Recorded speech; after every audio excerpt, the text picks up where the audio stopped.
Kaya saglit kasi yung ganda eh. Biro mo ang ganda ng mga view nila, parang nasa Manila rin.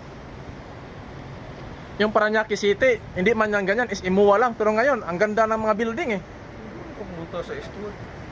Hindi, yung dati Makati lang, Makati tsaka Manila. Ngayon, yung Parañaque City, SM tsaka yung, tinan mo yung nag-reportan tayo. Sa Eastwood, hindi pa. Hindi pa. Saan ba Eastwood na yan? Diyan banda sa Bikutan banda yan. SM Bikutan. Cavite, hindi. Banda along dyan. Saan sakop yan? Parañaque? Hindi ko alam kung sakop ng ano yan. Basta nandun lahat ng mga artista na yan.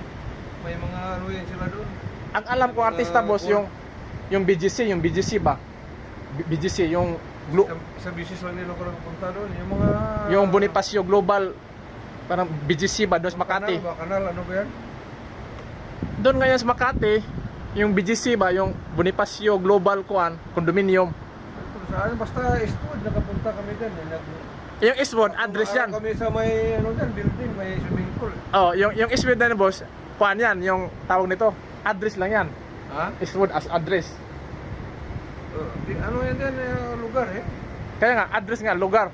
Kasi ang alam ko, BGC yan eh. Pag BGC, Makati. Pag sabing BGC, yung Bonifacio Global Condominium, kundo na mayayaman, puro mga artista na isang unit lang yan. Basta, nandun yung mga ano, artista mo. Mag-jogging-jogging. Sila Pacquiao. Mag-jogging-jogging. Nandun din. Sila- Mayroon talaga silang mga star doon kung tatak. Hindi ko alam yung may tata.